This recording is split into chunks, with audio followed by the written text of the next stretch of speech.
A very wonderful incident occurred in Gautama Buddha's life. On a certain morning, he was sitting in a congregation of his disciples and one person came. He was a devotee of Rama.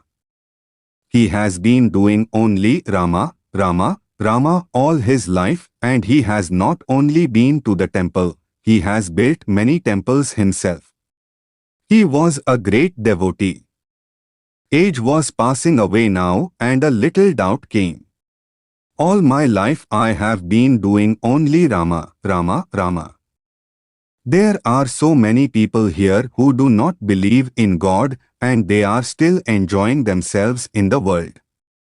I have missed everything just to utter the name of God. Suppose there is no God as others are saying, I will miss my whole life. He knows that there is God, but he had just a little doubt. Anyway, there is an enlightened being here. He is supposed to know. He went to Gautama. Early morning, before the sun came up, he stood in the shadows and asked, Is there God?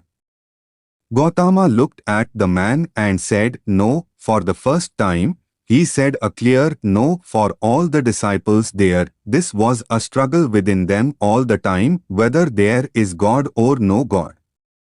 This is a tremendous struggle, which has been on for thousands of years.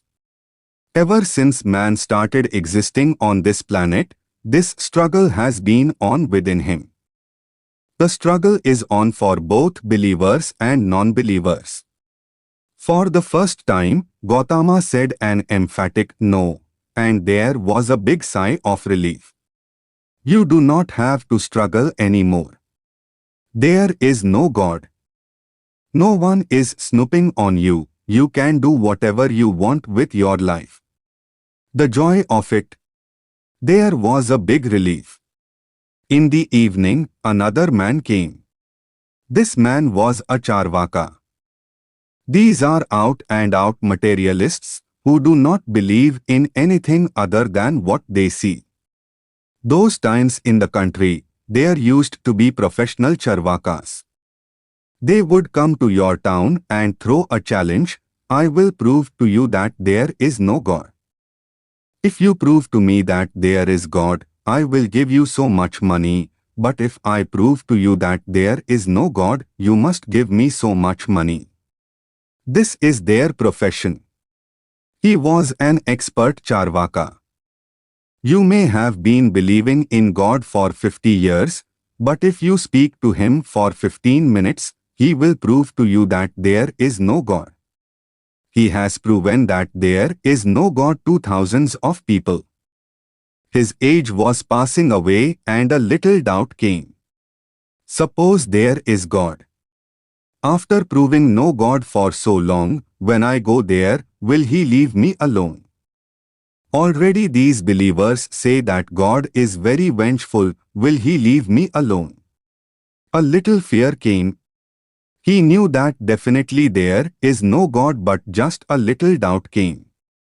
He came to Gautama in the evening after the sun had set, and standing in the shadows, he asked the same question, Is there God? Gautama looked at the man and said, Yes. There was turmoil in the disciples again. In the morning, they were very happy that there is no God. In the evening, he says that there is God. What is Gautama playing at? What is the game anyway? Is he just trying to create confusion? Now the whole game is to take off all the belief so that you really search. With belief you have only destroyed the search.